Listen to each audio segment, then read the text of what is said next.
Bienvenidos a este nuevo programa de entrevistas filosóficas. En este caso tenemos a Francisco Capacete, que entre otras cosas es el director de Nueva Acrópolis Palma, también es escritor, divulgador y filósofo. Y en este caso vamos a hablar de la oratoria. Yo cuando pienso en la oratoria, me da la sensación de que es algo de otro tiempo, que es algo que pertenecía a un tiempo mucho anterior a mí. Pero luego me doy cuenta de que es algo que atraviesa muchos ámbitos de mi vida y de la vida de todo el mundo. Por ejemplo, si voy a hacer una entrevista laboral, lo que yo quiero es que la forma de expresarme sea la mejor para que de alguna manera exprese todo lo que quiero expresar, para que la persona entienda todo lo que quiero decir y que además tenga una buena imagen o dé una buena imagen. Pero además también lo podemos encontrar en influencers que utilizan un tipo de lenguaje muy concreto pues para promocionar, para atraer, o incluso en políticos. Así que yo creo que la pregunta obligada es ¿qué es la oratoria? Hola Javi, y gracias por invitarme a este espacio para hablar de un tema que, como bien dices, tiene cada vez más interés, ¿no? Como empieza a sonar cada vez más. Y tenemos que definir, claro, qué es la oratoria, porque como tú bien dices, es algo que viene de muy atrás en el tiempo, ¿no? Es decir, tal vez los ejemplos históricos más directos que tenemos son los griegos y los romanos clásicos. Uh-huh. Y yo haría una primera diferenciación. Vale. Una cosa es hablar correctamente, uh-huh, o sea, hablar bien, hablar correctamente, y otra cosa sería la oratoria. Vale. Es decir, que a la hora de hacer, como tú dices, una entrevista de trabajo o de comunicarnos con las gentes con las que nos solemos relacionar, es muy interesante hablar correctamente. Y la oratoria sería como una ciencia y un arte de expresar bellamente lo que sentimos y lo que pensamos. Es decir, que ya sería como un nivel de pericia, de perfeccionamiento a la hora de transmitir ese mundo interior que necesitamos exteriorizar de alguna manera. Vale, eso me hace pensar en que no estamos muy duchos últimamente en expresar bellamente lo que pensamos, porque solo hay que ver un poco la tele o estos influencers y demás, y da la sensación de que hemos embrutecido un poco el lenguaje, de que la manera de expresar ya no persigue esa belleza. ¿Puede ser o me lo estoy imaginando? Sí, cada vez hay más profesores, autores que hablan del empobrecimiento del lenguaje. Y es verdad, es decir, que si nos damos cuenta del lenguaje que se usa incluso en política, en diferentes foros, en la calle, se ha empobrecido mucho respecto al lenguaje que se usaba, por ejemplo, hace 50 años. Si vemos algún vídeo de algún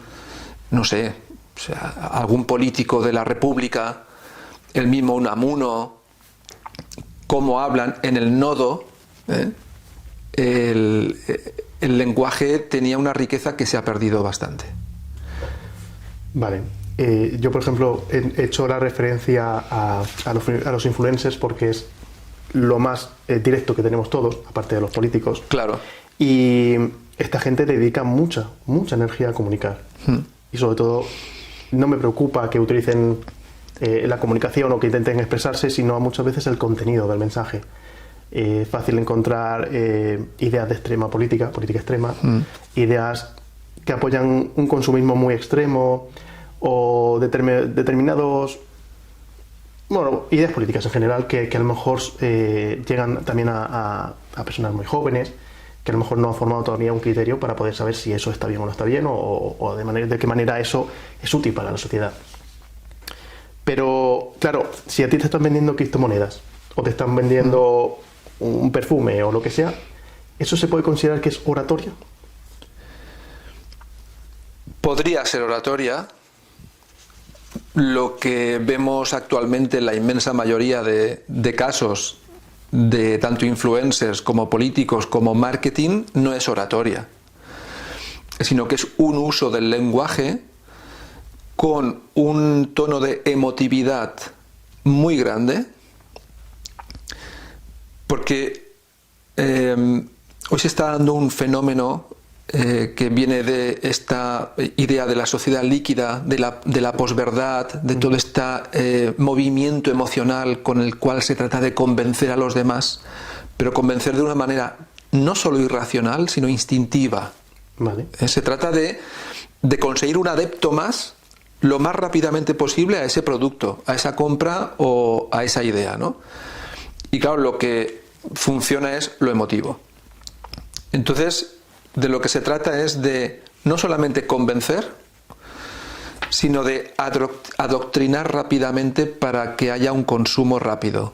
Sea un consumo de podcasts, sea un consumo de productos, sea un consumo de partidos políticos, o sea un consumo de lo que yo llamo el terrorismo emocional.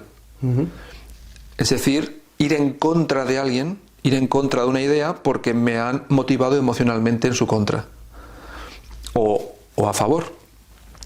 Todo esto, claro, los que se dedican a estos movimientos en la caverna, por usar el mito de Platón, que no son tontos, pues se dan cuenta de que necesitan un tipo de lenguaje que permita conseguir esos fines. Pero eso no es oratoria. Como mucho se podría acercar a la retórica. Vale.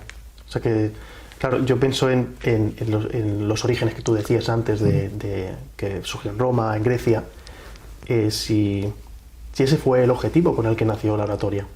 Si esta retórica, que es como una especie de, a lo mejor, transfiguración o desfiguración de la oratoria, era lo que ellos querían.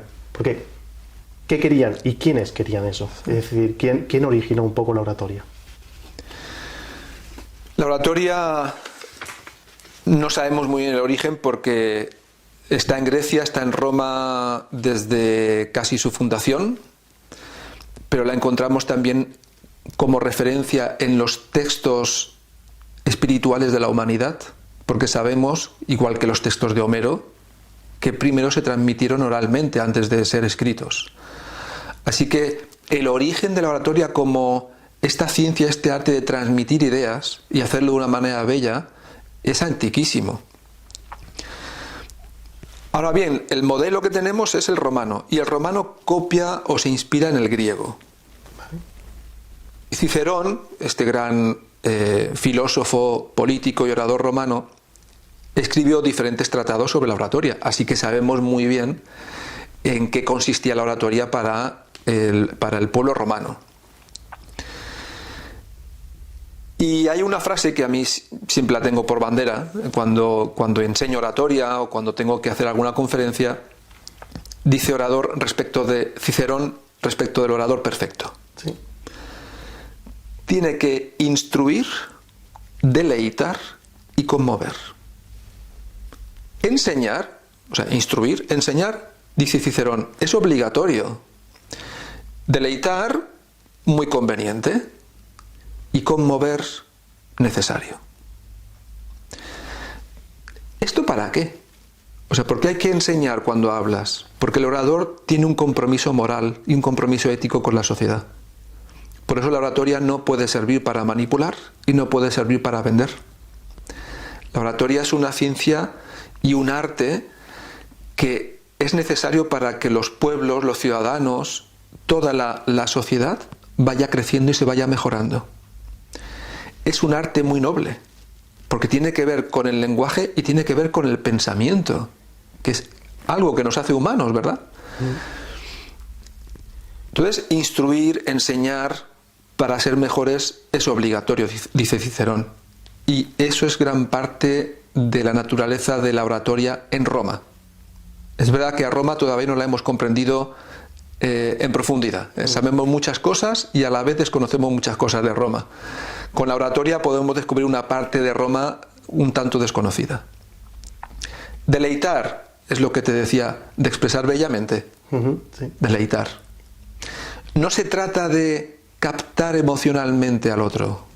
Se trata de que el alma del oyente pueda captar a través de la belleza algo superior. Y lo superior no es un producto de consumo. conmover el alma. Es como... ahora me viene la palabra en catalán, sacsejar, ¿no? Es como sacudir. Sacudir. ¿Para qué sacudir? Para quitarnos de encima toda esta presión de estereotipos, de presión de compra, de venda, de elegir un partido, otro partido, quitarnos todos estos extremismos de todo tipo que se están cristalizando y que se están fosilizando en torno nuestro. Entonces hay que conmover, como decía Platón, hay que sacudir para poder ver un poquito la realidad. O sea que podríamos decir que la oratoria es amiga del pensamiento crítico.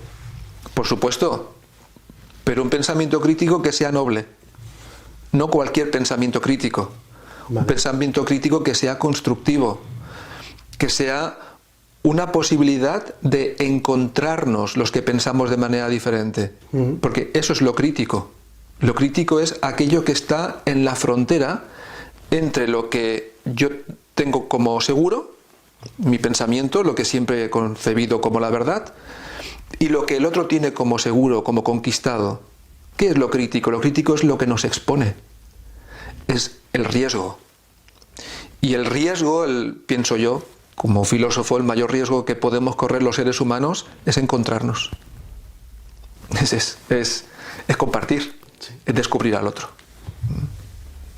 Cuando yo he hablado de oratoria con amigos, o cuando trato de sacar el tema de saber hablar, de saber expresar, y sobre todo hacerlo de manera bella, es fácil que alguien diga, vale, pero es que yo no soy culto, yo no tengo tanta cultura como para poder hacer este tipo de cosas, a mí tendría que leer más o tendría que... ¿Es así? ¿Es necesario tener una gran cultura para poder hacer uso de la oratoria? No, lo que es necesario es tener una mente flexible y abierta, porque la oratoria sirve para transmitir ideas, transmitir sentimientos, y no es necesario tener un lenguaje culto. Claro, lógicamente necesitamos una base de lenguaje, y cuanta más riqueza del lenguaje que vamos a usar tengamos, muchísimo mejor. Es decir, la riqueza del lenguaje lo que nos va a permitir en la oratoria es aportar matices, y los matices son muy importantes. Una cosa es decir, por ejemplo, debemos unirnos en la construcción de un mundo mejor. Y otra cosa es conveniente que podamos ir superando aquello que nos diferencia, porque lo que nos diferencia es muy fácil que nos separe. A medida que logramos armonizar estas diferencias, vamos a poder encontrar algo común que nos permita trabajar con una efectividad y mejorar nuestro entorno. No estoy usando palabras cultas, pero sí que en el segundo ejemplo estamos aportando matices que nos permiten hilar un poco más fino y entendernos un poquito mejor.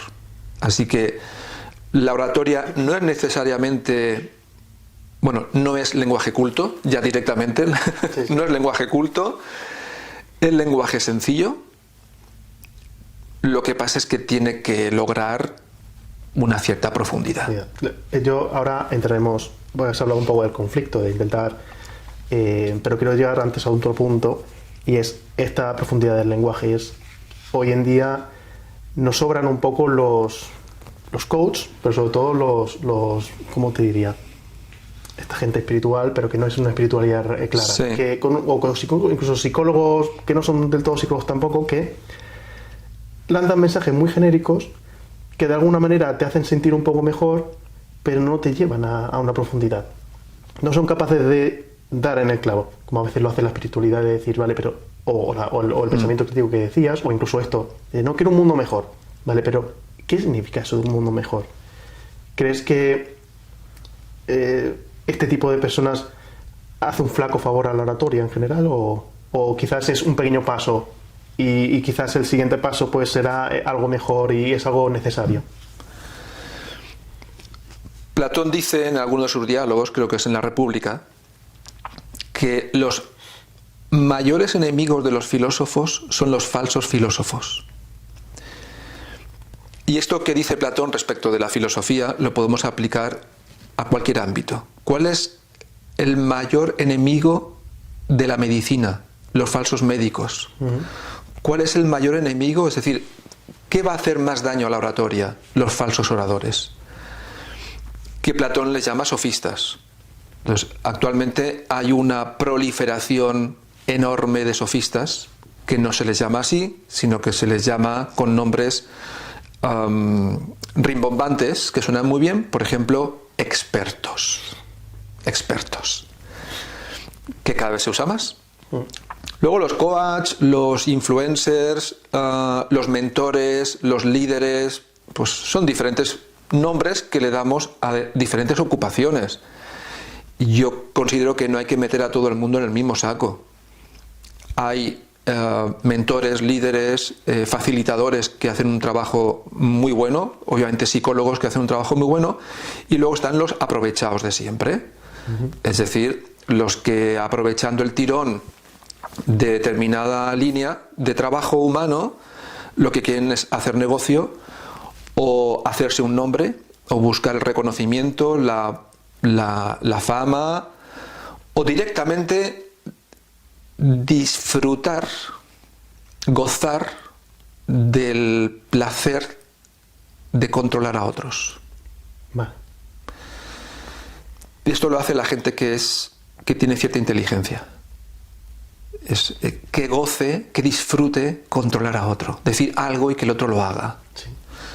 Hay que tener mucho cuidado con esta mala gente, porque no tiene otro nombre, que se aprovechan sobre todo de personas que tal vez estén en un momento de necesidad emocional, por la pérdida de un ser querido o por una situación difícil, y que están buscando ayuda y que es muy fácil que caigan en las garras de cualquier aprovechado, que lógicamente no pueden tener un mensaje completo, no pueden dar esos matices que tú apuntas, porque si los dieran estarían ayudando de verdad. Y lo que buscan es condicionar, controlar, manipular para que el otro tome una decisión, que es cómprame este producto. Y para eso hay que hacerlo rápido y simple. Y es lo que encontramos, un mensaje muy chato, muy simple, muy emocional, que lo que lleva es a eso, a tomar una decisión. Y si el público, la gente, la sociedad cree que esto es oratoria, pues va a haber una imagen o una publicidad muy negativa acerca de la oratoria.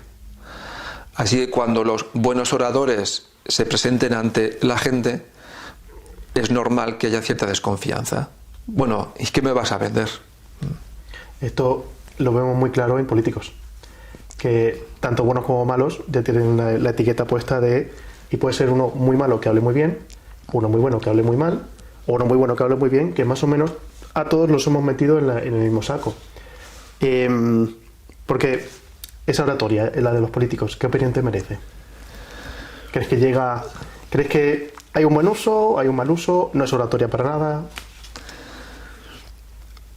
Bueno, podría usar una expresión coloquial para referirme a ese mundo, pero por educación no la voy a expresar. Desgraciadamente, el mundo de la política hoy día no solamente deja mucho que desear, sino que está totalmente corrompido. Hay una falta absoluta de valores éticos y políticos. No hay discurso, no hay ideas, no hay principios. Entonces, lo que vemos en el mundo de lo que se llama la política es un mercado donde se trata de comprar y de vender poder a costa del sufrimiento del pueblo. Ahí no hay oratoria, no hay ideas, no hay sentimientos, no hay absolutamente nada. Y esto lo podemos decir así abiertamente porque cualquier persona que tenga un cierto sentido crítico se va a dar cuenta. ¿Qué hay? Hay una especie de adoctrinamiento de imagen. Desgraciadamente, la pérdida del empobrecimiento del lenguaje y el empobrecimiento de la reflexión tienen que ver con un empobrecimiento de la verdadera cultura democrática. La cultura democrática es una cultura que tiene que enriquecer al ciudadano, tanto en lo material como en lo espiritual.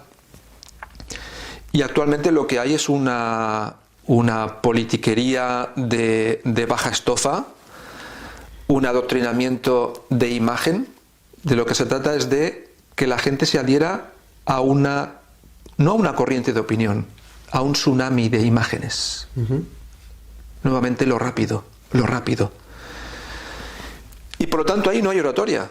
Lo que hay es un lenguaje que además cada vez es más soez, es más burdo, que lo que trata es de, ¿cómo se dice?, desprestigiar al otro, cuando en realidad en una verdadera cultura democrática la política es ¿qué podemos aportar todos los partidos políticos, todas las sensibilidades políticas para hacer una ciudad mejor o un país mejor? Eso es democracia. Y desgraciadamente pues nos estamos quedando sin democracia. Claro, porque esto me voy a adelantar un poco a otra idea que tenía, pero quizá esto esté basado en la poca cultura del debate que tenemos en nuestra sociedad, porque no sé si la gente que nos oiga lo notará, pero desde hace unos años cuesta mucho debatir. Nos enrocamos en una idea y esa idea es la única que vamos a defender. No hay posibilidad de, como decías antes, de encontrarnos en el otro, de debatir. Y esto nos lleva, te preguntaré sobre eso, quiero que me cuentes, pero también al surgimiento de pronto, sobre todo en las facultades de Derecho, en algunas facultades, de los torneos de debate, que sobre todo son de gente joven, de gente entre 18 y 22, que suele ser la gente que está en la universidad. Y me parece curioso. ¿Por qué surge de pronto este interés en el debate? Es muy interesante. Ya hace muchos años que determinadas facultades han ido convocando estos torneos. Y hará, creo que 6 años o 7, vino una alumna de la escuela de filosofía, porque su hija estaba estudiando en Madrid y participaba en uno de estos torneos. Claro, ella sabía que yo estaba impartiendo oratoria y me preguntó si podía darle un par de consejos a su hija. Y claro, pues quedamos un día y ella me contó un poco en qué consistía este torneo y le di 2 o 3 consejos básicos de oratoria. Esta chica se dio enseguida cuenta de que esos consejos de oratoria no le iban a ser útiles. Vale. Y efectivamente me enseñó algunos de los vídeos de torneos, y esos torneos, ¿de qué se trata? Se trata de decir el máximo de palabras en el mínimo tiempo. La idea que expreses es lo de menos. Es como en algunos premios de piano. Vale. También pues conozco a gente que ha estado en algún jurado de algunos premios de piano, que son músicos y que aprecian obviamente la buena música. Y me decía uno de estos conocidos, me decía, hay como una tendencia en los concursos de piano a introducir el máximo de notas en los mínimos acordes. Es decir, de tocar muy rápido, porque eso es como que expresa la gran destreza, el gran virtuosismo que puede tener el pianista. Y también me decían, pero en realidad una cosa es destreza, que es habilidad, y otra cosa es virtuosismo, que es arte. Y en estos torneos, claro, para la gente joven es muy atractivo porque es como un reto, ¿no? Bueno, pues a ver si logro hablar lo más rápido posible, con el máximo de palabras, añadiendo un buen surtido de palabras cultas, sin equivocarme, sin olvidarme de nada, como en las conferencias tipo TED, que te dan 12 minutos. Y es eso, un torneo. ¿De qué? De habilidades orales. Vale. No de oratoria. No de oratoria. Porque la oratoria requiere de una buena entonación, de un buen movimiento corporal, de una belleza. Y la rapidez está enemistada con la belleza. Aquí nos encontramos el clásico debate de cantidad versus calidad. Claro. No porque te ponga 10 argumentos voy a tener más razón. Si esos argumentos no están basados en nada real, supongo. Pero bueno, voy a pasar a otro ámbito. Y es que, como decía al principio, la oratoria está en muchos aspectos de nuestra vida. ¿En qué otros crees que puede estar? Por ejemplo, un profesor debería tener buena oratoria. ¿Y uno debe formarse solo como orador o también para formar a otros oradores? Es decir, uno debe ser capaz no solo de saber usar su arte o su disciplina, sino también de en cualquier momento saber hacer pedagogía con los demás. Bueno, esa es la clave, la pedagogía. Pienso que tenemos que ser suficientemente flexibles como para diferenciar en qué ámbito me estoy moviendo, qué tipo de, vamos a decir, oratoria debo usar. Porque no hay un tipo de oratoria, hay muchos tipos de oratoria. Está la oratoria forense. En mi profesión como abogado, también se ha empobrecido mucho la oratoria. Vale.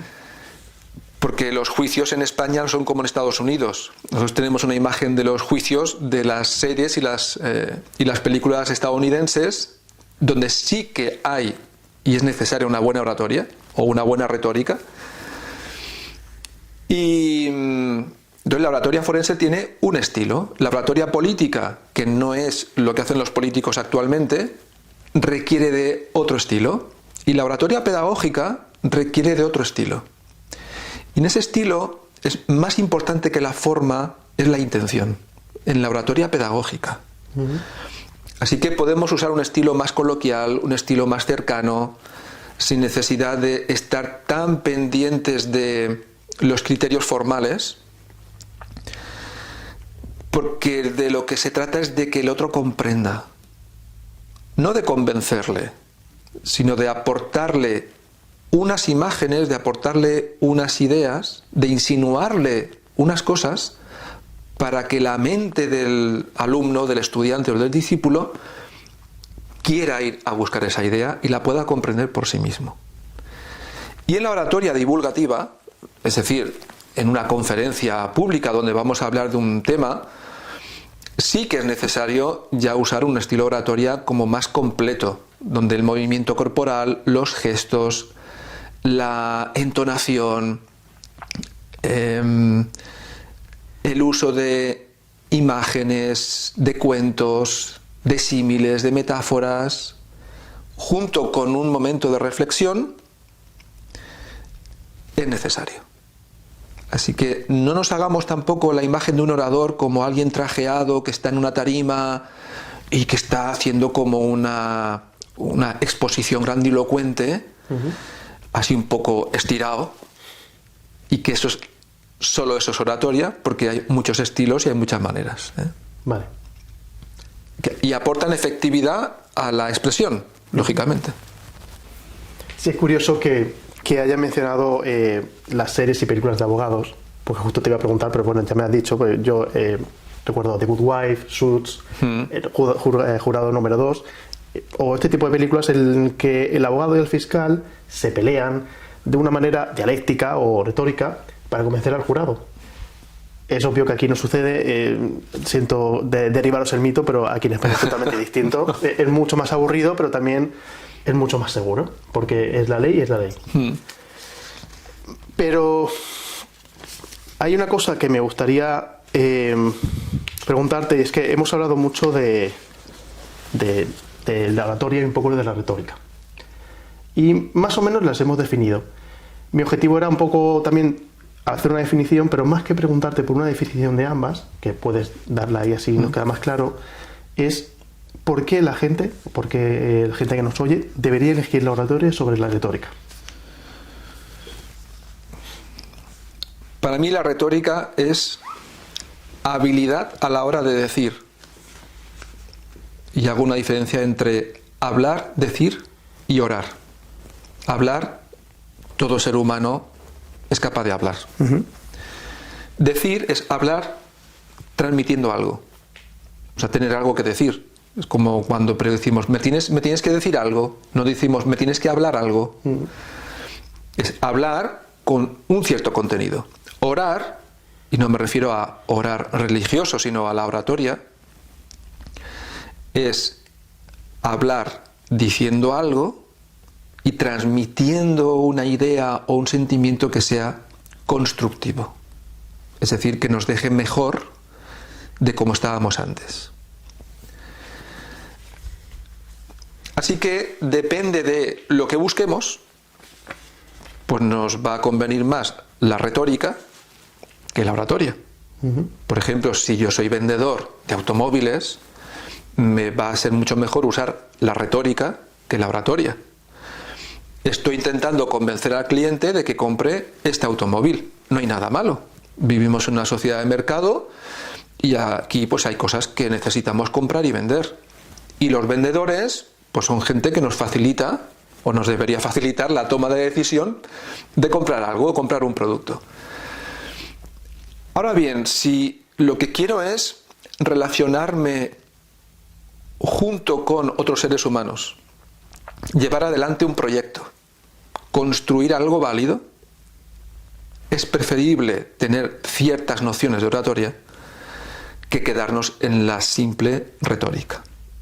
Porque la oratoria tiene que ver con unir almas. Vale. Podemos decir que la oratoria tiene un aspecto más ético que la retórica. La retórica no tiene por qué alejarse de la ética, porque el que vende coches pues está haciendo... Es un acto utilitario. Mientras no mienta o no demás, no sale de la ética, no sale. Pero la oratoria es como que tiene una intención. Y esa intención pues es, por ejemplo, transmitir un mensaje y de una manera para que tenga un objetivo final mucho más provechoso o mucho más compartido entre todos. Claro, Javi, se usan como sinónimos. Claro, que ese es el problema. Claro, si nos vamos a las fuentes romanas, incluso a la formación liberal, de las artes liberales, que aparecen, o sea, que se desarrollan durante el medioevo y llegan al Renacimiento, oratoria y retórica, los clásicos también lo usaban como sinónimos. Lo que pasa es que ante la desorientación y el desconcierto actual, yo soy de la opinión de diferenciarlo. La oratoria como una ciencia y un arte que tienen unos principios y tienen un objetivo de ayudar al ser humano a su desarrollo, y la retórica pues como una herramienta que tiene que ver con el lenguaje y que se puede usar con diferentes objetivos y diferentes fines. Y que de hecho se usa con fines que no son éticos. ¿Por qué? Pues porque es una simple herramienta. Es como un cuchillo. Un cuchillo lo puede usar un asesino o lo puede usar un cocinero para dar de comer al hambriento. La herramienta en sí no es ni buena ni mala. Puede ser útil. Sí. Yo estoy convencido de que la oratoria tiene un gran futuro en este momento de cierto desconcierto, donde buscamos cada vez cosas más seguras, es decir, más humanas, y de ahí que haga esta diferenciación. Pero a nivel histórico también se entendieron que eran sinónimos. Yo entiendo que quizá entonces hace siglos no se hacía esa distinción o se confundían los términos, porque por ejemplo en clase de filosofía medieval y moderna, aquí en propio Nueva Acrópolis, hablábamos de la forma en que tenían de debatir, pues sobre todo muchas veces incluso los cristianos, es decir, los eruditos cristianos, en el que primero a veces se exponían las objeciones y luego explicaban por qué. Y era una manera de decir, yo acepto que mis ideas pueden estar equivocadas, o acepto, mejor dicho, los defectos de las ideas que voy a mostrar, pero te las muestro para luego demostrarte que soy capaz de defenderlas y que la defensa detrás de ella, por un lado, tiene una transparencia, una honestidad, de decir, no es infalible, y por otro lado, mi intención es la de compartir, la de llegar entre tú y yo a un lugar común, a un lugar donde ambos podemos encontrar justamente la verdad. Claro, entonces ya incluso la habilidad en la exposición de los temas de una manera oral ya tenía unos ciertos valores morales, valores éticos, unos ciertos principios, y no hacía falta separar ambos términos. Hoy considero que sí, porque como tú decías antes, el debate cada vez es más difícil, pero necesitamos debatir, necesitamos contrastar nuestros pensamientos, nuestras ideas, porque si no nos obsesionamos demasiado con nuestra única versión. Sí. Y esa es una de las causas de los extremismos. Y así un poco para casi ya cerrar, yo creo que cualquier persona que haya oído este podcast dirá, bueno, a lo mejor quiero ser mejor orador, a lo mejor quiero dar pasos hacia eso, y quizás eso a todos nos ayuda a construir una mejor sociedad. ¿Qué 3, 5, 10 consejos darías a alguien para ser mejor orador? Bueno, lo primero, buscar un profesor de oratoria. Esencial. Es esencial. Es verdad que hoy día pues tenemos acceso a manuales, pero por ejemplo, si alguien no sabe nada de oratoria y se busca uno de los libros de Cicerón, es posible que no lo entienda bien, aunque esté bien traducido al idioma que uno usa, ¿no?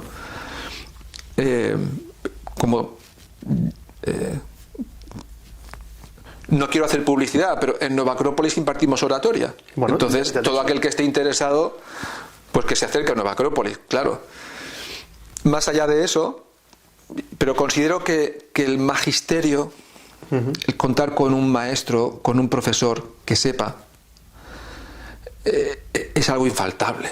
O sea, soy un gran enamorado y un gran defensor de la pedagogía en directo, de esa relación humana entre maestro y discípulo, donde el maestro no es el que sabe y adoctrina al discípulo, sino que el maestro es el que ha recorrido un parte del camino y lo comparte con el discípulo que está recorriendo el camino, y juntos se está produciendo una especie como de magia, sí, de alquimia, ¿verdad? O sea, el maestro no es el que tiene la razón y el discípulo es el que está equivocado. Vale. Es algo más orgánico, algo más humano. Más allá de todo esto, que considero que es principal, el primer consejo es: aprende a reflexionar.